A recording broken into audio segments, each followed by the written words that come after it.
Here September 1941, west of Ireland, so 17 hours, spray slashed the conning tower of U-259 as the watch gripped steel, diesel beat thrumming under their boots, and a moonless lid sealing the horizon.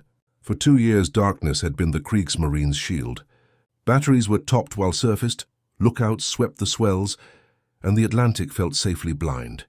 Then the shield fractured. A coastal command Wellington Mickey-Wacht, guided by ASV Mickey 2nd radar that combed the black water with invisible pulses, fixed range where no eye could, closed unseen, and dropped depth charges that hammered the sea.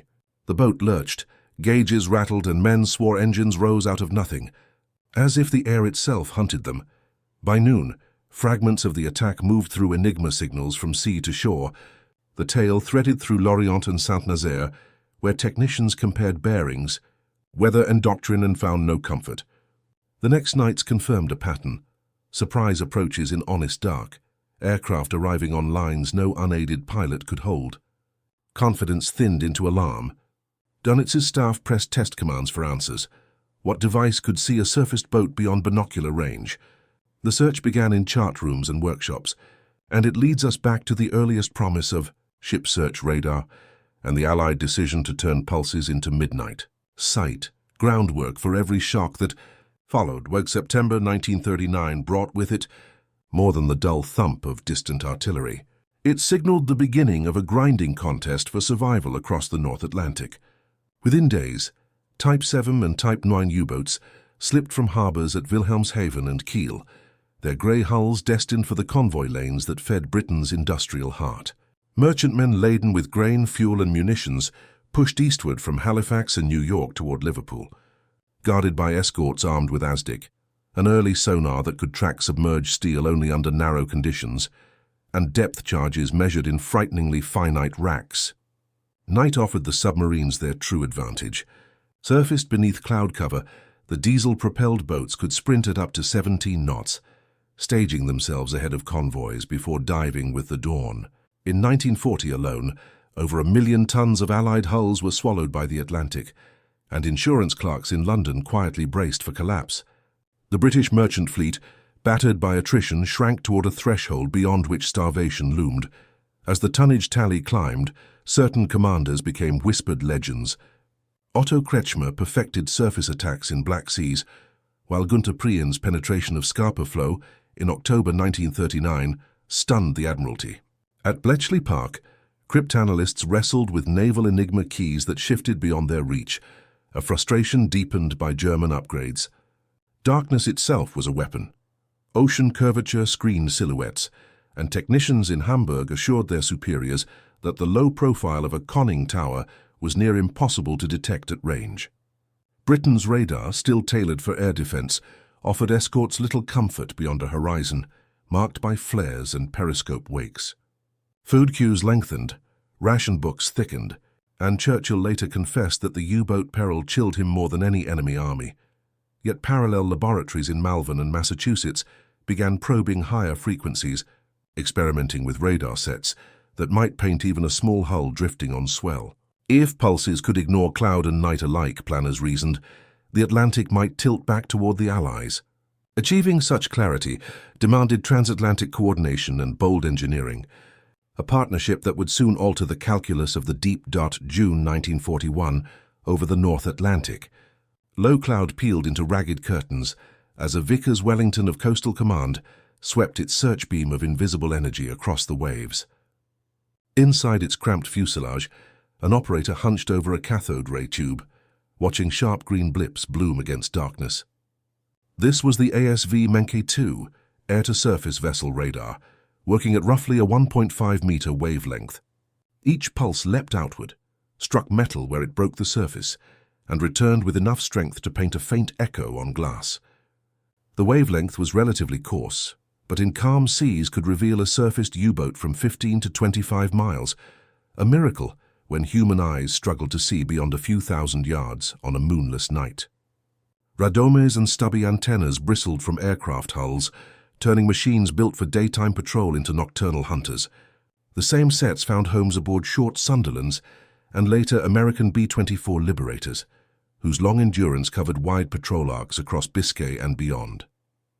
Operators trained on amplitude and jitter learned to judge range by the distance of the blip from a central sweep, interpreting intensity as the faint fingerprint of metal rising from swell. For U-boats, this threatened the one moment they could not avoid, the nightly battery charge. Submerged, their electric motors delivered only 4 knots and gradually bled power. Survival demanded surfacing into the dark to breathe diesel and restore reserves. Previously, fog storms and moonless nights offered security. Radar dissolved each of those refuge layers. From altitude, depth charges dropped in shallow-angle runs below 300 feet could cascade into pressure hulls before crews had time to dive. Initial German intelligence reports dismissed such attacks as rare luck or exotic flares, hinting at infrared sorcery. But transit lanes through the Bay of Biscay began to bleed hull numbers. ASV was only one strand in a widening net. Escorts triangulated radio calls with high-frequency direction finding, and codebreakers gleaned patterns from traffic. Yet radar's industrial scaling proved decisive. Factories delivered sets by the hundreds, filling new patrol squadrons and gradually tightening the cordon. These demonstrations at sea convinced even skeptical planners that technology properly applied could darken the U-boat moon, and their growing anxiety set the stage for Germany's first countermeasures. November 1941. Dark swells rolled through the Bay of Biscay as U-boats nosed westward from Lorient, Brest and La Pallice, their crews accustomed to the uneasy calm of a long transit toward Atlantic patrol lines. Surfacing offered speed and fuel economy, and veteran officers trusted sharp-eyed lookouts to grant precious seconds for a crash dive. But that winter, Wellington and Whitley bombers of Coastal Command began prowling overhead with ASV radar, their operators sweeping the water in wide arcs that no horizon could hide. Attacks arrived without the telltale hum growing on the wind. Depth charges rained down within heartbeats of illumination, the explosions clawing at pressure hulls, just as commanders barked emergency dive orders. Reports from Lorient relay rooms described crews stunned at how aircraft closed unseen, as if the very night betrayed them. The bay, once a predictable corridor, turned into a trap fashioned by invisible pulses. By midsummer 1942, the danger sharpened. On 6th July, U-502 was bracketed by precisely aligned depth charges, struck in a pattern too accurate to credit to chance or moonlight. Salvaged fragments of nearby losses showed blistering on hull plating and sheared fittings that suggested high-speed detection and tight attack timing. Admiral Dönitz issued orders restricting daylight surface transit, but darkness offered little refuge. Coastal Command aircraft from Cornwall, Iceland and Gibraltar fanned patrols that squeezed maneuvering room against geography itself. Flight logs noted panic on decks, gunners firing prematurely into shadows, tracers clawing at empty air. German combat reports whispered of unexplained detection beyond visible distance, and experienced captains vanished into the sea, leaving wolfpacks hollowed and morale frayed. Allied confidence grew with each ambush. Engineers boosted transmitter power and refined antenna arrays, widening detection sweeps. German analysts, overwhelmed by mounting loss curves, urged serious investigation into electronic warfare, accepting at last that their enemies saw through night and storm. That reluctant admission propelled the Reich toward its first true countermeasure effort, setting the stage for a duel of emitters and receivers yet to unfold. December 1942 found the Kriegsmarine scientific circles in a state of growing unease. At the Naval Signals Research Establishment, the Nachrichtenmittelversuchsanstalt, engineers crowded over salvaged wreckage hauled in by trawlers from the Bay of Biscay, tracing burn marks along pressure hull plates and measuring the angles of sheared fittings. They noted that damage patterns matched bombing runs commenced at ranges far beyond visual contact, and antenna fragments bore signs of concentrated radio frequency exposure. Early theories proposed some form of airborne direction-finding system homing on U-boat emissions, but interrogations of shaken survivors contradicted this. Watch crews insisted that attacking aircraft had emerged from total darkness, their engines unheard until moments before depth charges blossomed across the foam. Encrypted signals to BDU headquarters reflected panic in clipped technical phrasing. Admiral Dönitz initially suspected espionage cells or leaks in convoy routing, but boats ambushed along remote lanes undermined the hypothesis. Soon afterward, German intercept units glimpsed the Allied term ASV in decrypted fragments, prompting speculation that Britain had adapted radar to the maritime domain. Technicians grudgingly recalled pre-war British experiments at Bawdsey Manor, but few believed airborne sets could work through spray and storm. That assumption collapsed during winter 1942-43, when heavy cloud ceilings blinded lookouts while Allied bombers struck with disquieting precision. Forced to crash dive sooner, U-boats bled battery reserves and faced longer, riskier submerged periods on electric motors that barely made 4 knots. Internal morale assessments referred to a blackmail from the sky, describing exhausted crews who dreaded night surfacing. Reports from flotilla commanders in Lorient and Brest noted gunners discharging flak at phantoms in the mist, further betraying nerves. In the laboratories, oscilloscopes flickered as engineers concluded that only electronic warning of incoming radar pulses could restore tactical initiative. Development of the Metox B-Dienst receiver accelerated, even as scientists confessed they only dimly understood the precise frequency bands involved. As spring 1943 approached, urgency deepened. Escort carriers and long-range liberators began stitching the mid-Atlantic gap, and German planners feared that without a countermeasure, their once invisible hunters would be driven from the surface entirely. January 1943 dawned with factory windows glowing against the Midlands' dusk. Assembly lines in Birmingham and Malvern humming as workers fitted magnetrons, transformers, and cathode ray assemblies into black metal housings marked ASV Mickey 2. What had begun as a fragile laboratory curiosity now arrived by the thousand, boxed in crates that crossed Britain by rail toward airfields where anti-submarine squadrons waited. Coastal Command received priority, its order of battle reshaped, into wings of Wellington and Sunderland crews drilled to hunt far past the range of escort lookouts. Across the Atlantic, American capacity expanded through Raytheon and Western Electric, whose engineers refined magnetron production and delivered durable vacuum tubes despite shortages of copper and high-nickel alloys. Allied shipping carried resonant cavities and waveguide fittings under blackout conditions. Convoys threading past the same peril radar sought to defeat. At dispersal pads from Newfoundland to the Azores, technicians bolted stub antennas to fuselages, running coaxial lines through cramped bays, calibrating power supplies threatened by salt air and vibration. The human backbone matured alongside the hardware. At RAF Cranwell, accelerated schools filled with operators learning to read faint blips at 20 miles, discerning sea clutter from hull echoes. Maintenance crews memorized waveguide tuning sequences and dew-point precautions that could silence a transmitter. Spare parts, rectifiers, indicator tubes, crystalline diodes, moved outward through icy depots in Iceland and dusty hangars in North Africa, widening the perimeter of detection. Merchant fleets gained protection from escort carriers whose radar-equipped Avengers patrolled beyond destroyer ASDIC limits, peering over horizons once inviolate. Industrial strength turned isolated sweeps into overlapping curtains. Where one patrol arc ended, another began, compressing every surfaced minute a U-boat dared to claim. Submerged runs lengthened as commanders feared the unseen pulse. Electric. Boaters dragged them at barely 4 knots, reducing patrol endurance and narrowing attack windows. Meanwhile, Germany's fragmented industry struggled beneath bomb damage and resource scarcity. Copper windings and precision glass for tubes were rationed. Assembly delays stretched weeks. By June 1943, radar coverage formed a continuous belt across the most trafficked convoy corridors, coordinating airborne pursuit with destroyer groups cued by distant bearings. The U-boat arm felt the belt tighten, and its mounting casualties would force Berlin to contemplate new tactics, harder, riskier, and bloodier than before. May 1943 opened with a grim ledger for the Kriegsmarine.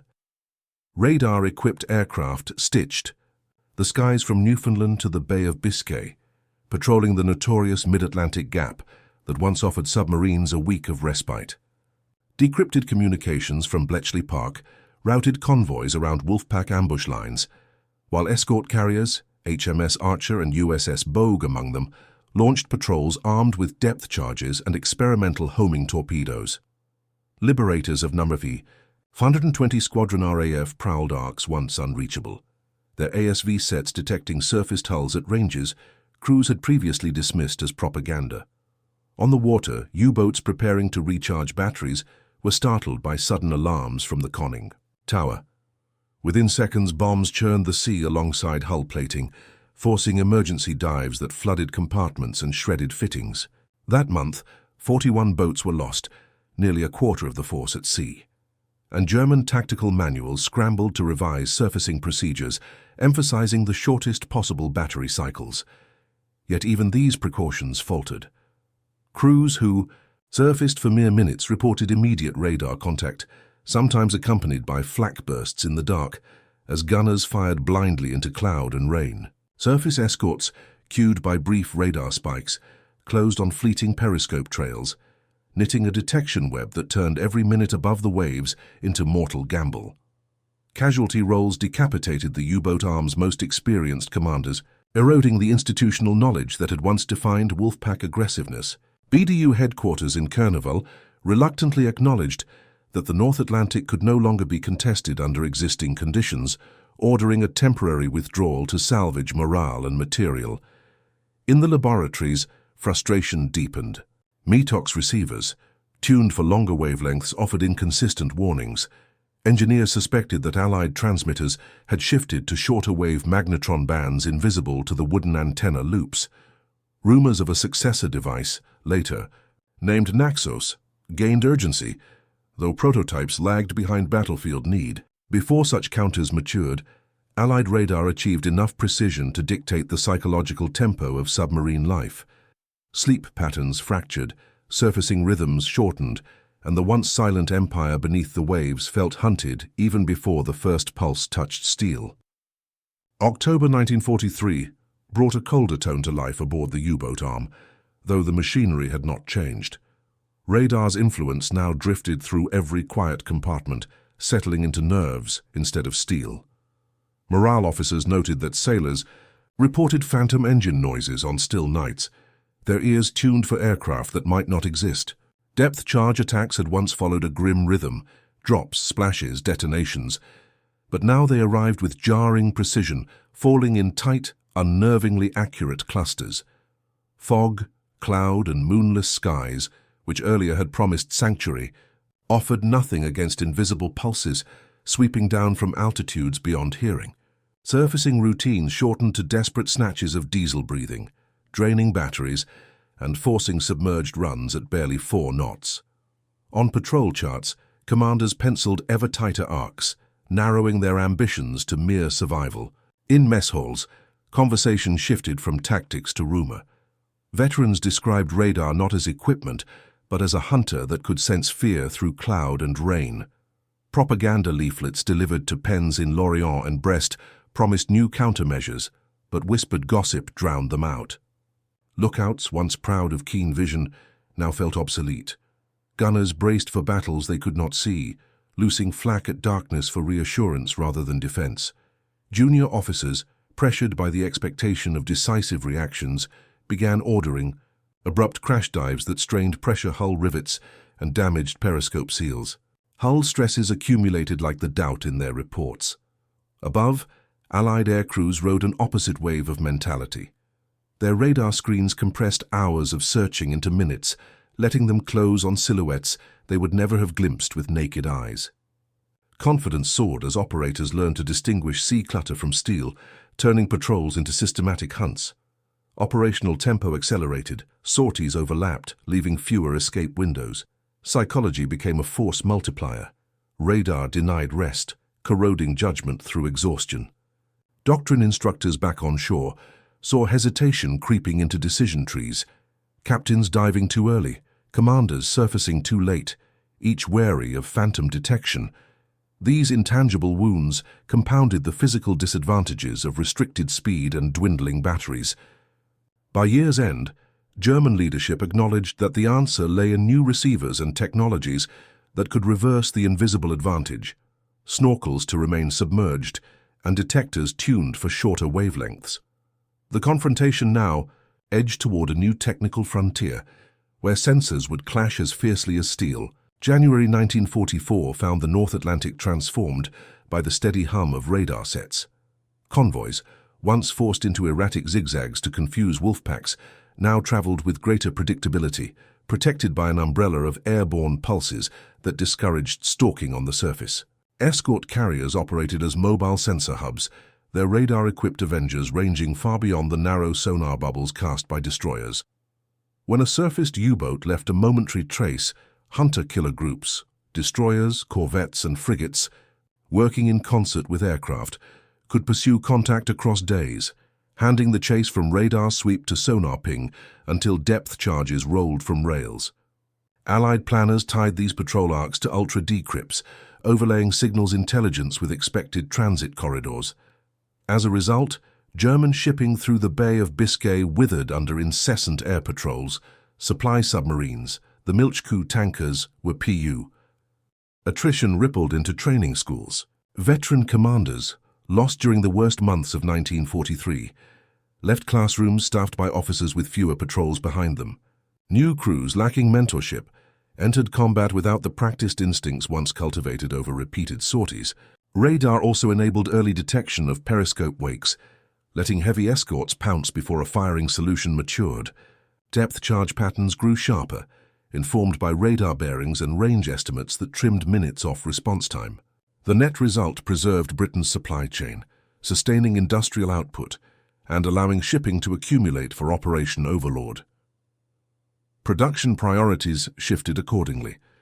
Naval offices doubled down on specialized escorts, River-class frigates and Flower-class corvettes, relying on radar to compensate for modest speed and firepower. Wolfpack coordination, once the Kriegsmarine signature tactic, fragmented under this pressure. Scattered boats struggled to assemble before aircraft drove them deep. Strategically cornered, German leadership pivoted toward counter-radar research, convinced that only electronic answers could restore stealth. The contest, once measured in torpedo spreads and convoy schedules, now bent toward wavelength and circuitry, setting the stage for a technological duel that would redefine undersea warfare. February 1944 found German engineers clinging to slivers of advantage. Their first major countermeasure, the FuMB-1 Metox receiver, had appeared more than a year earlier, in late 1942. Mounted with a wooden biscay cross antenna that resembled a crude latticework, Metox could sense the long 1.5-meter pulses of Allied ASV Mk2 radar. For a brief window, confidence returned aboard the U-boat arm. Watch crews could dive minutes before an aircraft roared overhead, trading surface speed for survival. Combat reports boasted of evaded attacks, and morale flickered toward optimism. But by mid-1943, Allied Laboratories unveiled the magnetron-driven ASV Mk3, transmitting at roughly 10 centimeters. Its shorter wavelength slipped entirely past Metox's detection threshold. Boats that had trusted the Biscay Cross again felt hunted by unseen eyes. German technicians scrambled to fill the gap. The FuMB-1 Naxos receiver emerged, a fragile device capable of detecting those shorter wavelengths, but only at reduced ranges and with unreliable bearings. Bomb damage to factories and scarcity of precision components slowed output. Naxos sets trickled into pens at Lorient and Saint-Nazaire too slowly to change the tide. Meanwhile, U-boats adopted the snorkel.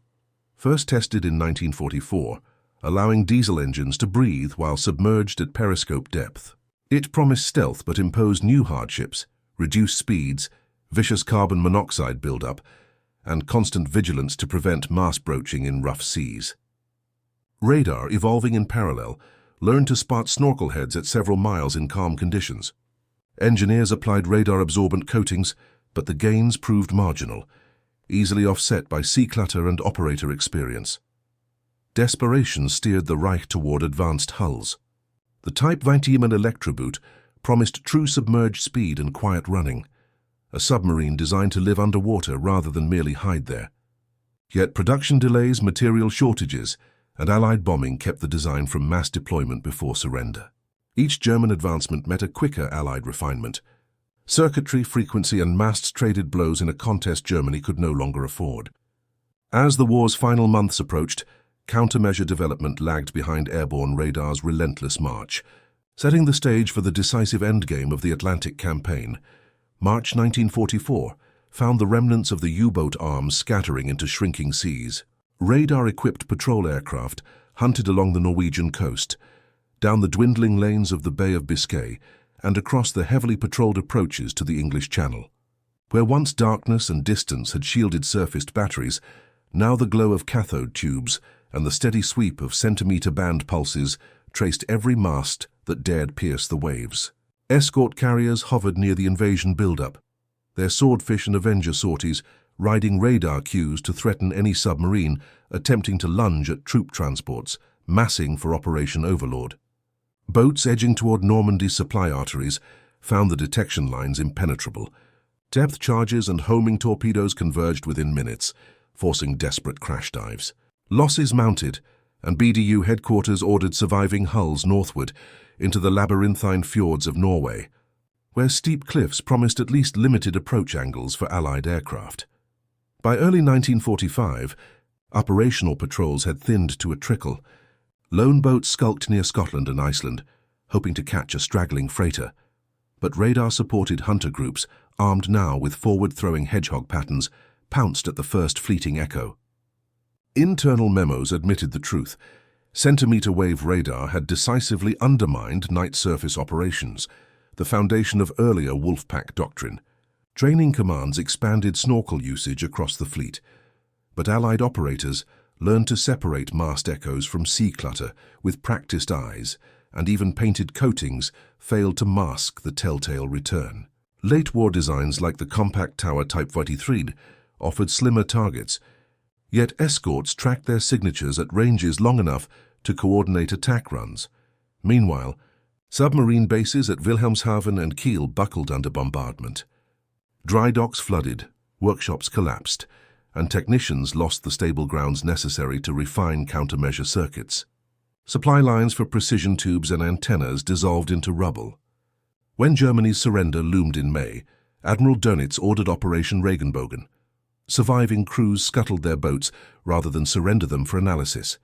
Oil-stained bubbles rose from hulls, where proud emblems once patrolled, leaving only wreckage on the seabed.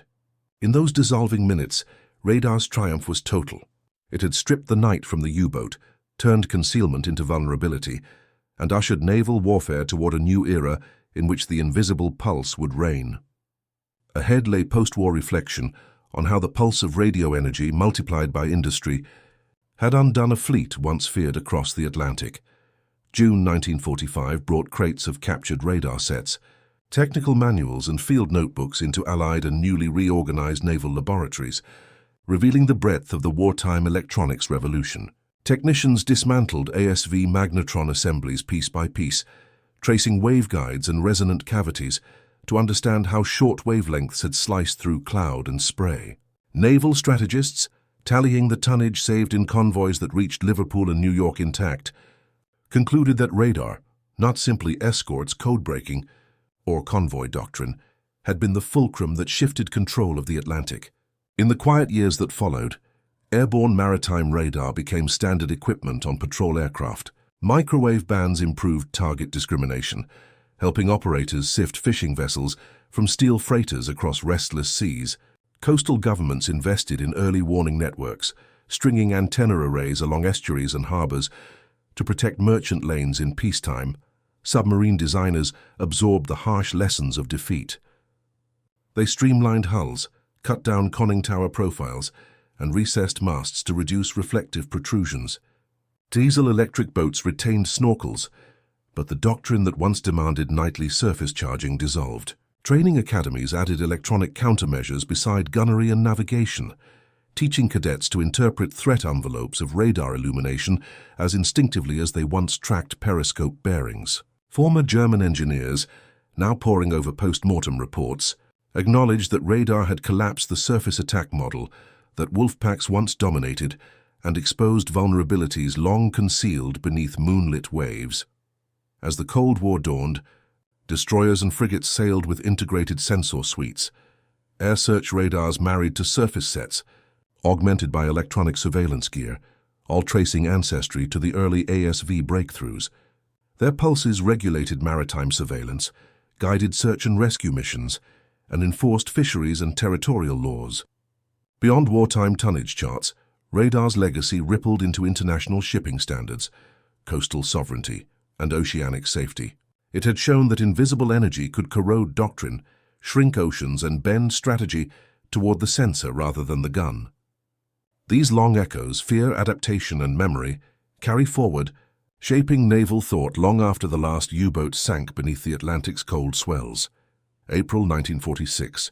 Long after the last hull slipped beneath the Atlantic, the human cost of invisible detection began to surface in quiet interviews and folded letters. Survivors of U-boat crews spoke of sleepless vigils, where each ordered surfacing felt like rolling dice against machinery they could not see, an anxious countdown until diesel fumes filled compartments and lookouts dared to breathe cold night air. Some recalled that the first engine hum of an approaching aircraft felt like judgment delivered from the clouds.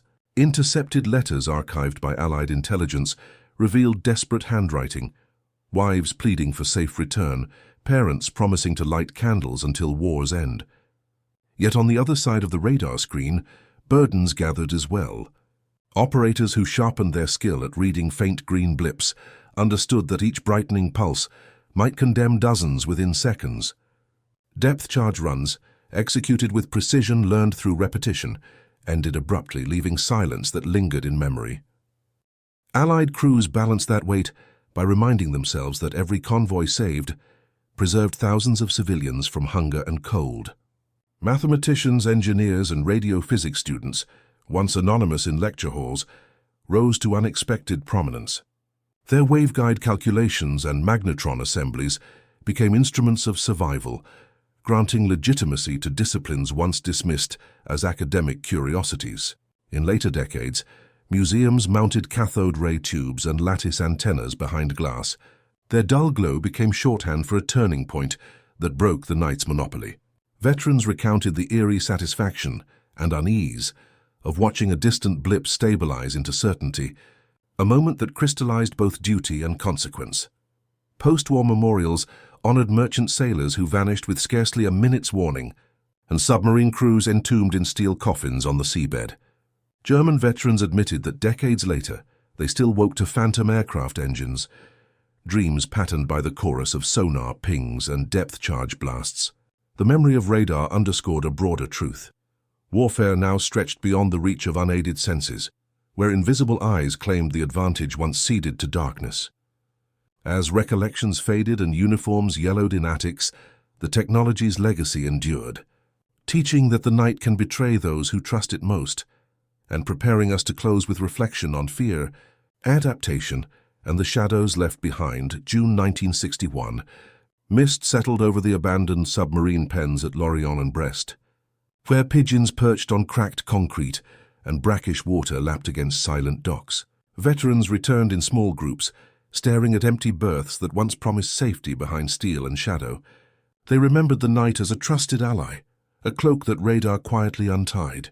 The glow of cathode tubes and the hum of magnetrons had stripped sanctuary from the surface, dissolving confidence one intercepted surfacing at a time.